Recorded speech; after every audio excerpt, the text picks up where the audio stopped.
नमस्कार, मैं स्मृति ठाकुर और आप सब देख रहे हैं हैप्पीनेस इंडिया। यूपी के प्रयागराज में स्थित एक मठ से बड़ी खबर सामने आ रही है। वहाँ के मठ में नरेंद्र गिरी का शव मिला है। ये मामला बड़ा ही नाजुक है क्योंकि वो एक ऐसे महंत थे जिनको बहुत सारे लोग जानते थे और कई सारे अखाड़ों में उनको मान्यता भी प्राप्त था। भारतीय अखाड़ा में वो परिषद के अध्यक्ष भी थे। ये सारी बातें इतनी नाजुक है कि उनकी मौत क्यों हुई, उनके मौत के साथ एक सुसाइड नोट भी बरामद हुआ है। इस पे पुलिस जांच पड़ताल कर रही है, आखिर उनकी मौत हो कैसे गई, ये आत्महत्या है या हत्या है। इन सारे विषय पे चर्चा करने के लिए आज हमारे साथ मौजूद है कृष्ण सैनी जी। नमस्कार सर। नमस्कार, सभी को मेरा प्रणाम। सबसे पहले महंत जी के मैं श्रद्धांजलि देना चाहूँगा। अखिल भारतीय अखाड़ा परिषद के वो अध्यक्ष थे और बहुत ही रसूखदार संत महात्मा थे और लगातार अच्छे काम उन्होंने करे, तो हम सभी की तरफ से उनको श्रद्धांजलि। सबसे जैसे लोगों से सुनने में आ रहा है कि उनके पास से जो सुसाइड नोट बरामद हुआ है उसमें आनंद गिरी का नाम आ रहा है जो उनके शिष्य रह चुके हैं। तो क्या ये बात सच है या फिर अभी पुलिस इन्वेस्टिगेशन चल रही है तो इससे आगे सच्चाई बाहर आएगी? अभी पुलिस जांच कर रही है। पुलिस जांच में जो भी बातें होंगी वो निकल के आएंगी।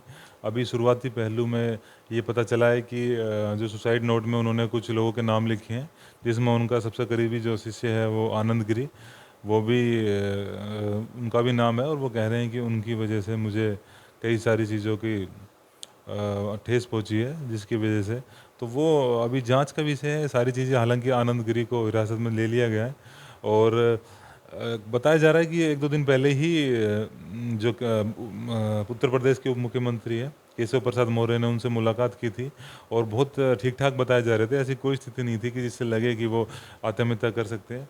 तो इस पहलू पे भी जांच होगी और होनी चाहिए, क्या ये हत्या है, क्योंकि जिस प्रकार से बिल्कुल ठीक ठाक जैसे कि आनंद गिरी को गिरफ्तार किया गया है, लेकिन उनका कहना है कि उनके ऊपर ये आरोप लगाया गया है। मेरे गुरुजी इतना लंबा पत्र लिख ही नहीं सकते क्योंकि वो लिखते ही नहीं है और उन इतने बड़े बड़े अक्षर भी नहीं लिखते हैं।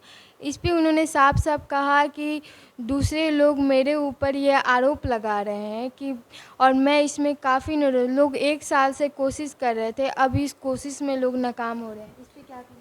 हाँ, बिल्कुल ठीक कह रहे हो आप कि ऐसी बातें तो सब देखो कहते ही हैं। जब कोई नाम किसी का सामने आता है तो वो जांच का विषय है। वो कह रहे हैं कि भाई ये आत्महत्या नहीं है। आनंद गिरी का कहना है कि आत्महत्या नहीं है, हत्या है। इसकी दोनों पहलुओं पे लेके जांच हो। और कुछ बताया जा रहा है कि कोई वहाँ के जो महंत है वो कुछ बता रहे हैं कि उन्होंने कुछ वीडियो भी बनाई थी घटना से पहले की। तो वो वीडियो भी देखते हैं उनके फ़ोन से क्या निकलता है क्या नहीं। पर हाल फिलहाल ये है कि थोड़ा सेंसिटिव मामला है और बताया जा रहा है कि यूपी के मुख्यमंत्री योगी आदित्यनाथ वो भी वहाँ जा रहे हैं मठ के अंदर और उन्हें श्रद्धांजलि देने के लिए। तो इसी से अनुमान लगाया जा सकता है कि कितना हाई प्रोफाइल और सेंसिटिव मामला हो गया है, क्योंकि दूसरा एक आस्था से जुड़ा हुआ है।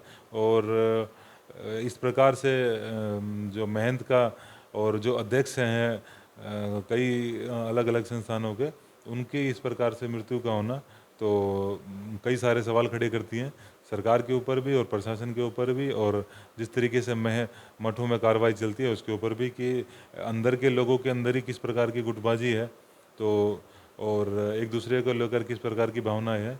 तो कई सारे सवाल खड़े करती हैं जिसको देखना होगा। जांच के बाद सारी चीज़ें सामने आएंगी। अभी थोड़ा जैसे कि उनके अन्य शिष्य का कहना है कि महंत जी अपना जो दिनचर्या था वो काफ़ी अच्छे से फॉलो किए थे और उनके शकल पे बिल्कुल नहीं दिख रहा था कि उनको कोई टेंशन है। अचानक से ये कैसे हो गया? हाँ, तभी ये कहा जा रहा है कि सब कुछ ठीक था। एक दिन पहले उप मुख्यमंत्री ने भी उनसे मुलाकात की, तो एकदम कैसे आत्महत्या कर ली?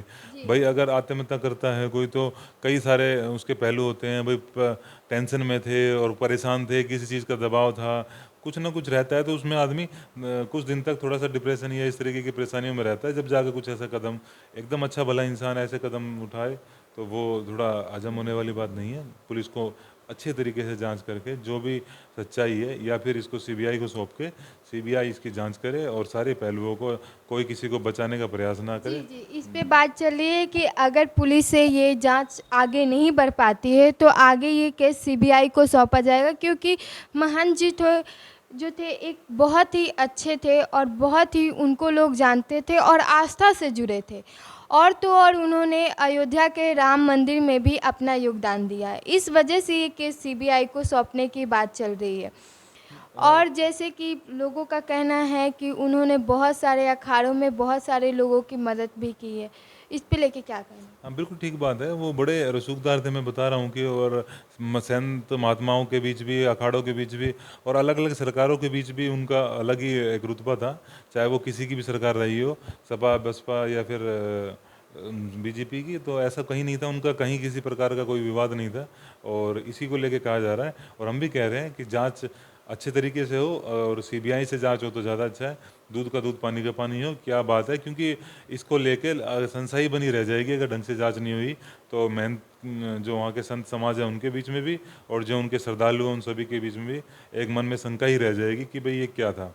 सारे अगर इस सबूत केस का पूरी तरह से नतीजा नहीं निकलता है तो लोगों के बीच में तो यही रहेगा कि अब कोई भी सुरक्षित नहीं है, एक महंत भी सुरक्षित नहीं है जो आस्था से जुड़ा है, तो और आम लोग क्या सुरक्षित होंगे? अगर ये हत्या है तो इसको लेके बिल्कुल संशय जाएगा, और श्रद्धा वालों के बीच में और आम लोगों के बीच में भी जाएगा। जिसने अपना जीवन पाठ छोड़ दिया हो, जिसने अपना सब कुछ छोड़ दिया और सिर्फ भगवान की भक्ति में लीन होकर और जो श्रद्धा के रास्ते पे चल रहे हो, अगर वो भी सुरक्षित नहीं है तो हत्या का अगर ये मामला बनता है तो ये डेफिनेटली एक बहुत ही ज़्यादा सेंसिटिव मामला होगा। तो इसको लेके अच्छे से कार्रवाई होनी चाहिए और अच्छे से दूध का दूध पानी होकर जनता के बीच में आना चाहिए। और भी जो जानकारी होगी वो लगातार हम दिखाते रहेंगे। जैसे कि आप सभी को हमने बताया कि नरेंद्र गिरी जी की हत्या हो गई है। उनको एक तरफ से तो ये बोला जा रहा है कि उन्होंने सुसाइड किया, दूसरी तरफ से उनके पास जो सुसाइड नोट बरामद हुए उससे ये अनुमान लगाया जा रहा है कि उनके और उनके शिष्य के बीच में कुछ प्रॉब्लम चल रही थी, इस वजह से उन्होंने आत्महत्या की थी। लेकिन जो पुलिस है इन सारे सबूतों को इकट्ठा करके आगे की जांच की प्रक्रिया पूरी कर रही है और तभी बता पाएगी कि ये मामला क्या है, उन्होंने सही में सुसाइड किया है या फिर उनकी हत्या की गई है। इन सारे जानकारियों को जानने के लिए, इससे जुड़े आगे जानकारियों को जानने के लिए हमारे चैनल के साथ बने रहे। हैप्पीनेस इंडिया पर हमारे चैनल को लाइक शेयर सब्सक्राइब करना ना भूलें। जय हिंद।